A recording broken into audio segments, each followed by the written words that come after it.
Les decía entonces recién que hemos conformado esta curva que está aquí en verde, ¿sí?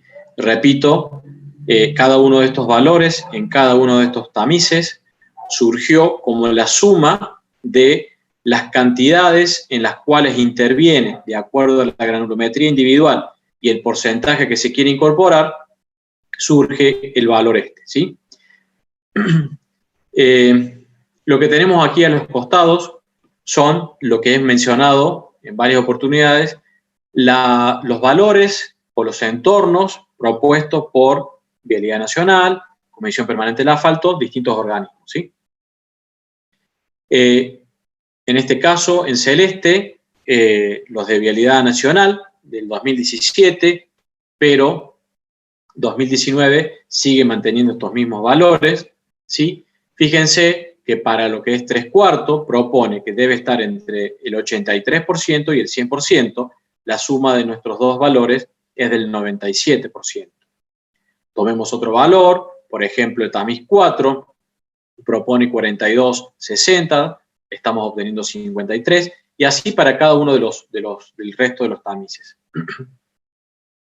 En cuanto a algunos tamices que no especifica, ¿sí? Podríamos, digamos, la solución más sencilla es no determinarlo y no evaluarlo, pero hay algunos tamices que son, digamos, importantes, con lo cual completar la serie de tamices siempre es bueno para conocer qué está pasando entre medio de algunos tamices que si los omitimos no sabríamos qué sucedería. Entonces, algunos valores, por ejemplo, acá el de media, del año 98 sí lo especificaba, ¿sí? Entonces también vemos que está dentro del entorno, y algunos otros valores de acuerdo a, digamos, experiencias previas o de algunas otras curvas, es posible extraer valores límites, ¿sí? Por ejemplo, en el 100 o en el 16. Visto de otra manera, ¿sí? En negro, la curva superior y la curva inferior serían estas dos curvas, estos valores de curva mínima y máxima, que serían nuestros entornos granulométricos en los cuales nos podemos mover.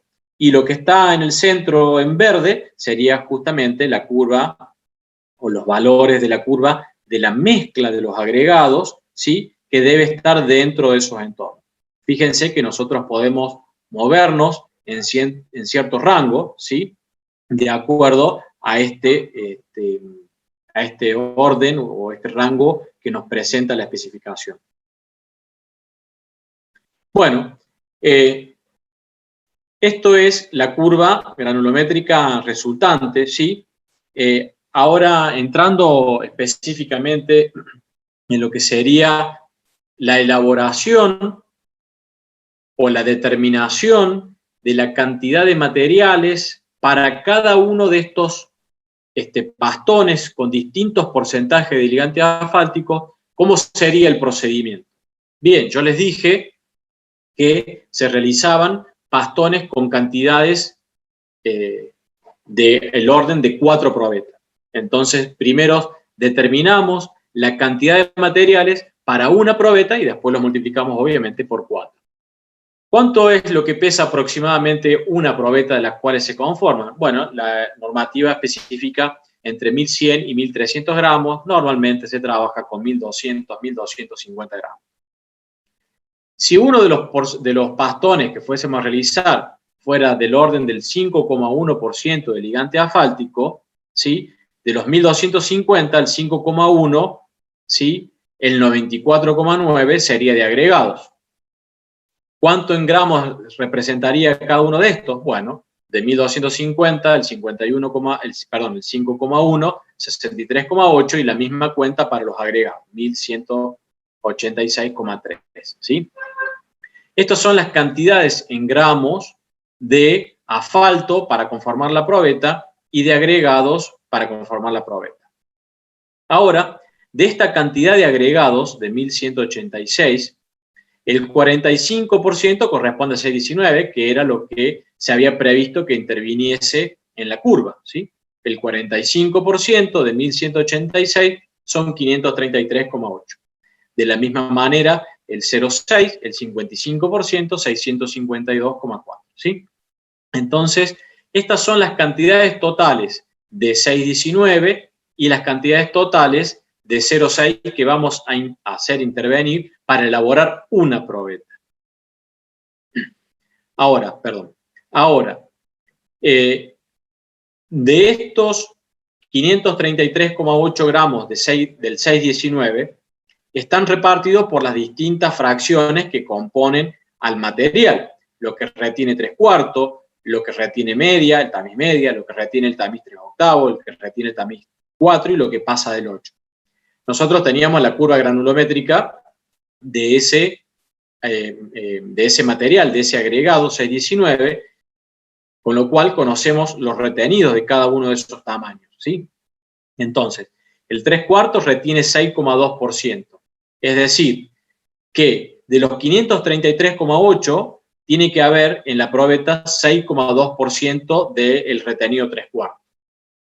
Del retenido medio, en la granulometría, marca que tiene un 46,7, es decir, de los 533,8, tiene que haber un 46,7, que son 249,2 gramos de partículas de media, ¿sí? Del 6,19. Dicho de otra manera, tomamos una cantidad de 6,19, lo pasamos por los tamices 3/4, media, 3/8, 4, vamos separando las cantidades que retiene el 3/4 en una bandeja, las que retiene el medio en otra bandeja, y así con cada uno, y luego, para elaborar una probeta, pesamos de lo que retuvimos del 3/4 del 6,19, 33 gramos. De lo que retuvimos del media del 6,19, 250 gramos. Y así sucesivamente para el 6,19 y para el 0,6. ¿Sí? Una vez que tenemos los pesos individuales de cada uno de los tamices para ese tipo de agregado, ¿sí? Fíjense que la suma obviamente tiene que ser lo que se previó de, perdón, aquí, 533,8, la suma de todos los agregados de una probeta del 6,19 tiene que ser lo que se previó. Si a cada uno de estos los multiplicamos por el peso, por la cantidad, perdón, de 4 probetas, obtenemos el peso total de ese retenido 3/4 del 6,19 para 4 probetas, ¿sí? Y así sucesivamente para los agregados que intervienen y las distintas fracciones. En el caso del asfalto, habíamos dicho que para una probeta era 63,8, si lo recuerdan aquí, ¿sí? Que era el peso de una probeta, y luego para 4 probetas obviamente será este valor por 4.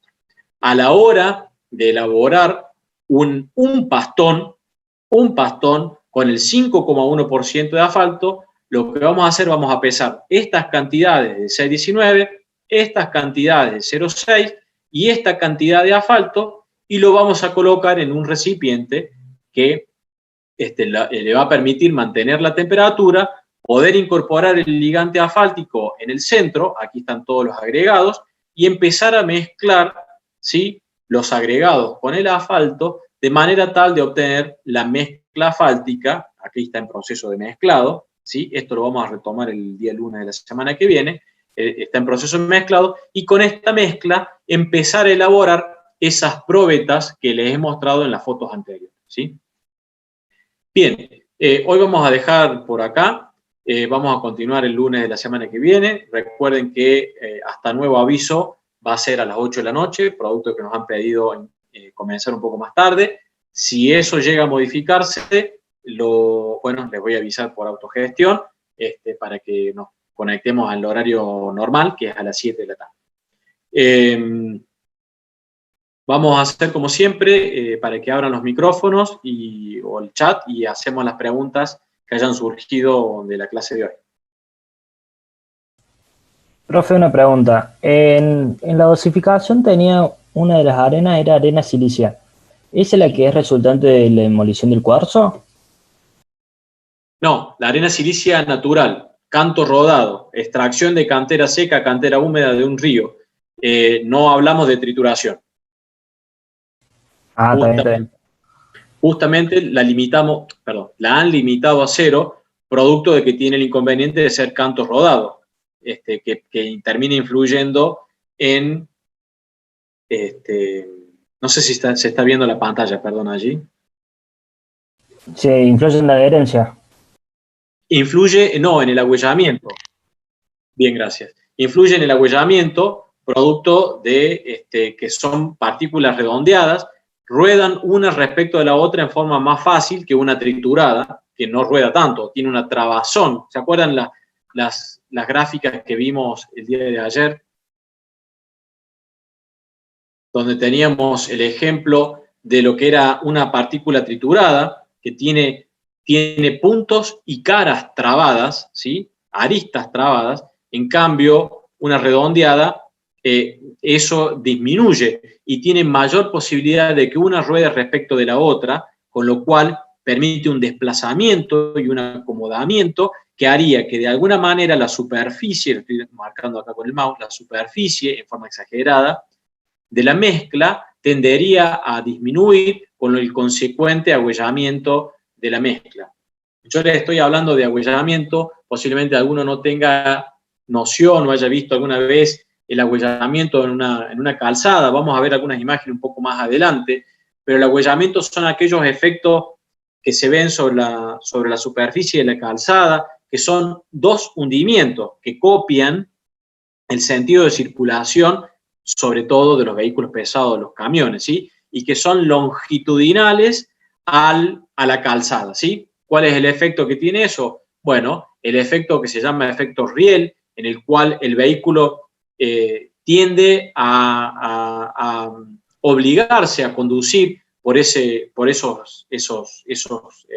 huellas, por más que el conductor tienda o elija salir de allí, es normalmente conducido hacia esas roderas. Eso es el efecto riel y el efecto de hidroplaneo o aquaplaning, que la acumulación del agua, porque hay un hundimiento en esa superficie, hace que aumente el espesor de película de agua en esas roderas, generando que la superficie de contacto entre el neumático y la calzada disminuya, producto de que hay mayor espesor de agua, ¿sí? Y eso hace que uno o el conductor pierda la direccionalidad del vehículo y, bueno, pierda el control del vehículo con el consecuente accidente, ¿sí? O sea, el fenómeno de agüellamiento tiene mucha influencia en lo que es la seguridad, el confort y, sobre todo,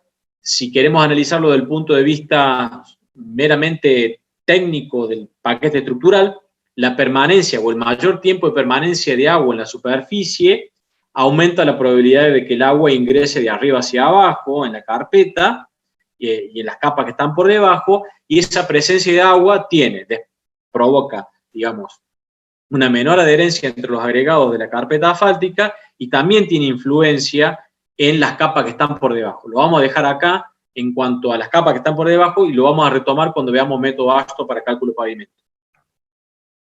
Profe, tengo una pregunta, dos, tres.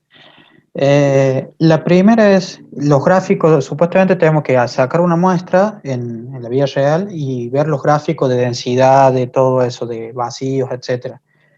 Si no verifico una de esas, ¿qué pasaría? Bien, primero, no es, digamos, tenemos que hacer una adecuada dosificación y construir los gráficos. Uh-huh. Esos gráficos que he mostrado es para una dosificación, ¿sí? Es decir, sí, la mezcla aún no está puesta en el tramo. En el caso de que estuviese puesta la mezcla en el tramo, cuando extraemos un testigo, vamos a verlo, ¿sí? Vamos a spoilear la diapositiva.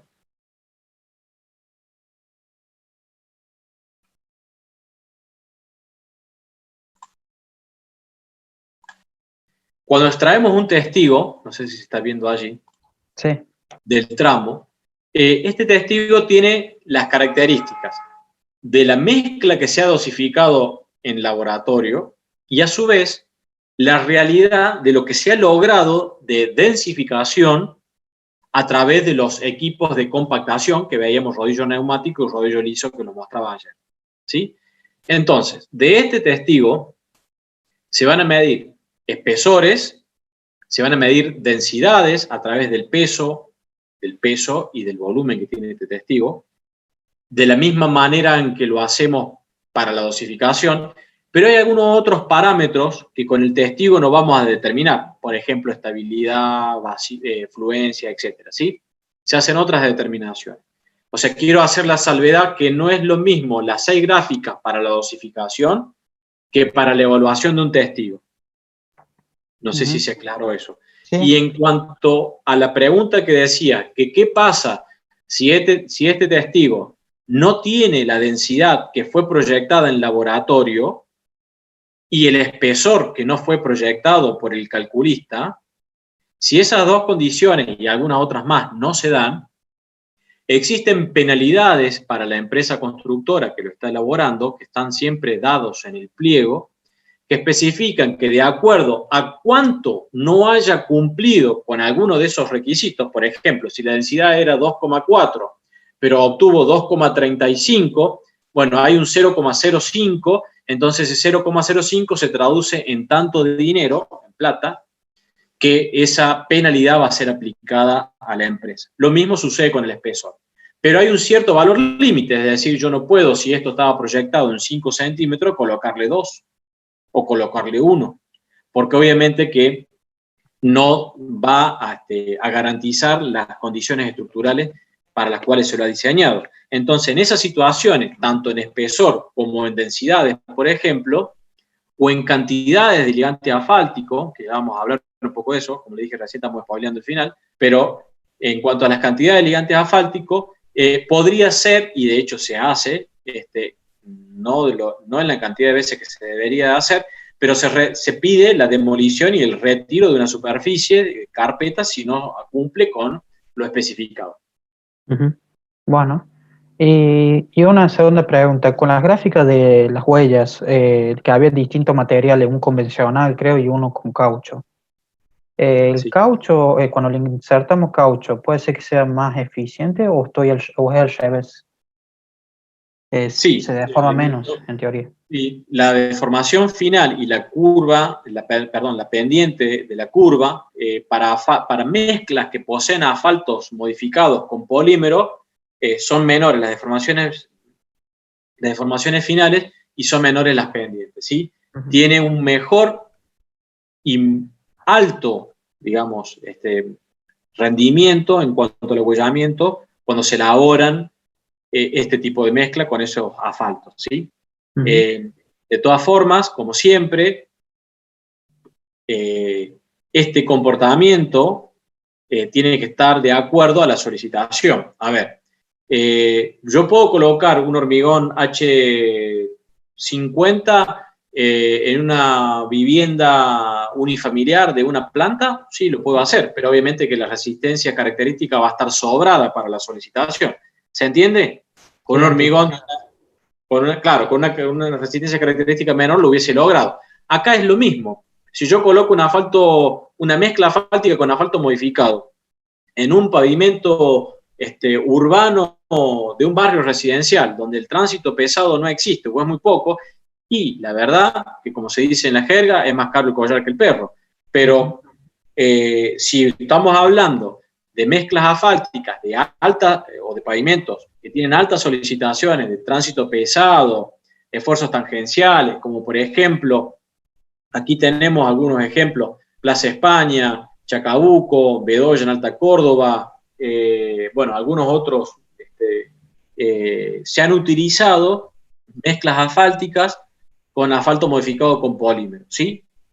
Plaza España tiene el asfalto modificado con polímero del año 2005, al igual que Chacabuco, al igual que Bedoya, y el tránsito está deteriorado, sí, está deteriorado en algunos lados, pero antes de que se aplicara esa mezcla, se deterioraba mucho más rápido y mucho peor, digamos, de lo que está ahora.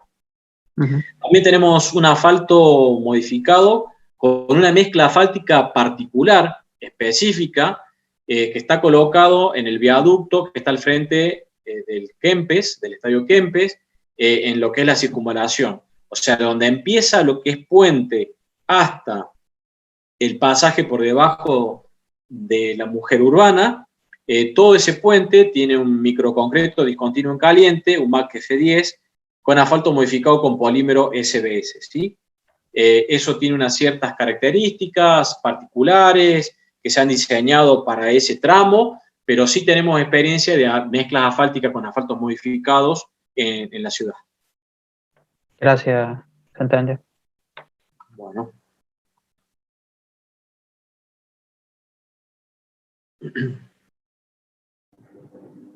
Profe, tengo una consulta. ¿Sí? ¿Sí? La reducción del canto rodado se hace solamente en la capa superficial, no en la estructura, no importa si hay canto rodado o no, o también hay alguna restricción en los materiales a utilizar en la parte estructural. En cuanto a las capas que están por debajo, ¿sí? Nosotros todavía no hemos abordado, digamos, en cuanto al cálculo, no hemos abordado ninguna de las capas.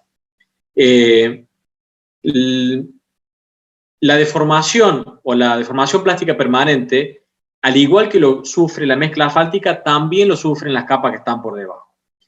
Pero obviamente que hay una salvedad. Las tensiones a las cuales está sometido las capas que están por encima, o la capa superficial, es mayor a las que están por debajo, obviamente, porque va disminuyendo las tensiones a medida que vamos aumentando en profundidad. Con lo cual, las solicitaciones también disminuyen. De todas maneras, las capas que están por debajo, algunas o la mayoría de las veces, no están ligadas, con lo cual también tienen menores módulos. ¿Qué te quiero decir? Las deformaciones que sufren las capas que están por debajo también podrían verse afectadas por la presencia de cantos rodados. ¿En dónde se utiliza un canto rodado, por ejemplo, una arena natural? Bueno, en un estabilizado de un suelo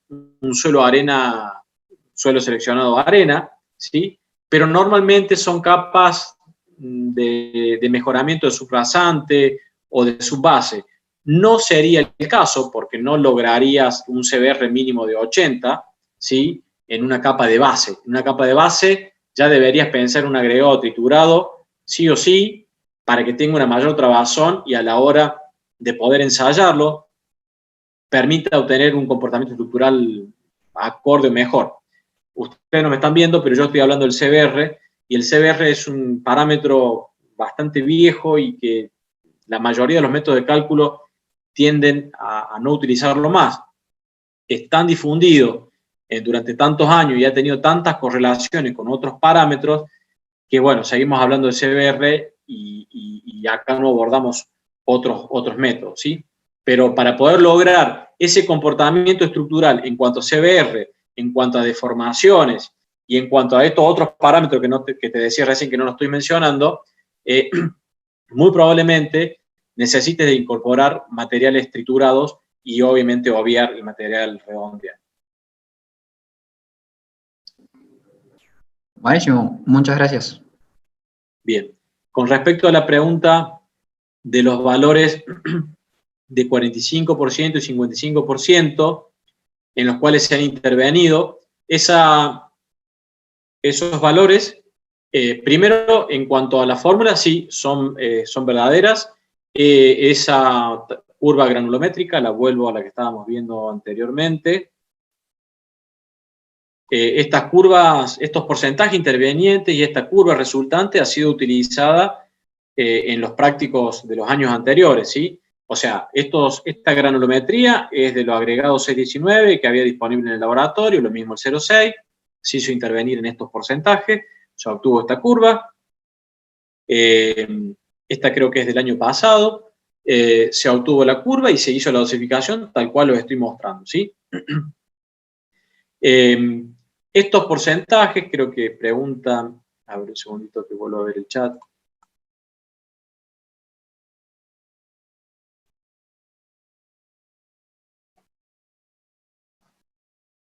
Estos porcentajes de 45 y 55 no salen por pliego, salen por experiencia, ¿sí? Pero básicamente la reducción, el acotamiento que genera el entorno en cada uno de los tamices hace que yo aquí no le pueda poner un 70 y un 30 si tenemos estas granulometrías, ¿sí? Porque no me daría dentro de estos entornos. Con lo cual, aquí hay cierto rango para moverse, pero no mucho más que esto, ¿sí? Eso por un lado. No están en el pliego los valores de 45, 55, en el pliego de requisito, en el pliego de diseño. Podrían estar especificados en el pliego de especificaciones particulares. Medio raro, pero podría estar.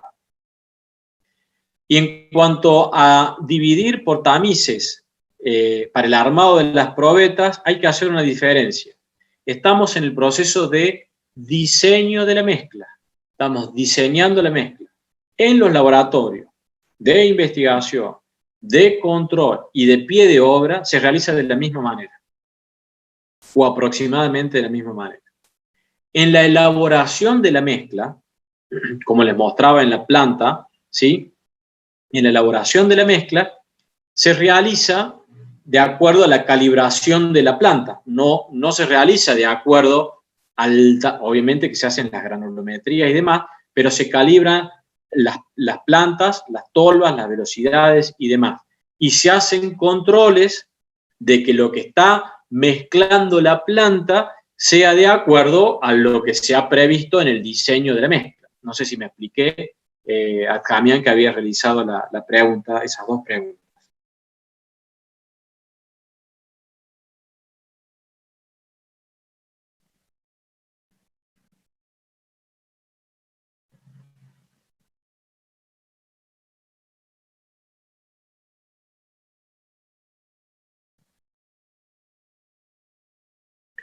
La decisión de ir, digamos, eligiendo porcentaje de distintos agregados, sí, puede influir en una digamos, en un parámetro económico, es decir, de acuerdo a si pongo más de uno o pongo menos de la otra. Normalmente el costo del material, del agregado, tiene que ver con el transporte, básicamente. Córdoba tiene, digamos, la posibilidad de tener agregados buena cantidad.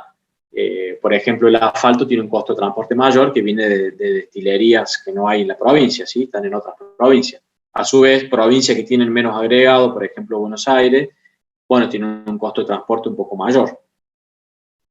Pero siempre y cuando esté dentro de los entornos, las proporciones pueden ser elegidas, ¿sí? Eso es así. De todas formas, repito, estos valores de acotamiento del rango en los tamaños y hace que estos valores de proporciones que uno va eligiendo estén bastante acotados, ¿sí? No podemos poner, como les decía acá, un 70-30, un 80-20, porque no va a dar.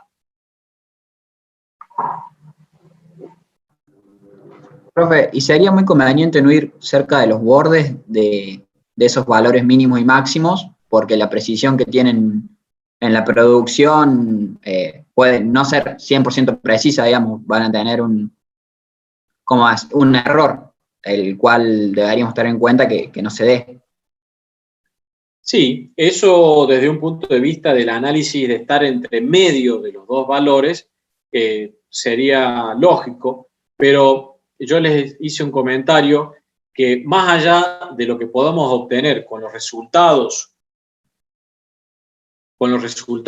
del ensayo o del método Marshall, ¿sí? Están los ensayos complementarios de agüellamiento, de módulo, de test de Lotman, que también tienen un papel preponderante a la hora de la decisión de la mezcla, ¿sí?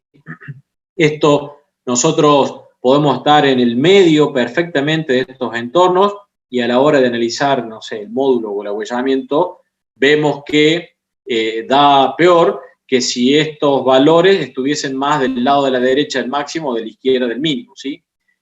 Por eso es que justamente son entornos y nos permiten cierto movimiento, ¿sí? Nos permiten cierto movimiento.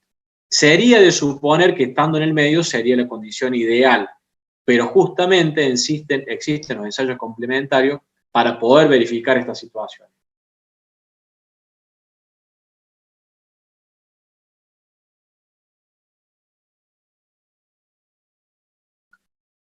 No sé quién realizó la pregunta, si quedó claro.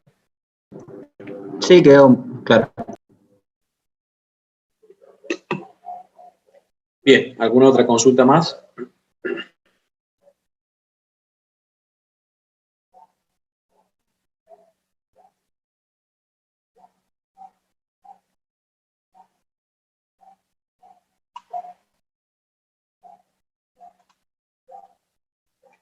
Bueno, chicos, si no hay más consultas, entonces finalizamos la clase por aquí. Y nos vemos el lunes. Recuerden el comentario, que sería a las 8. Vamos a subir autogestión como siempre.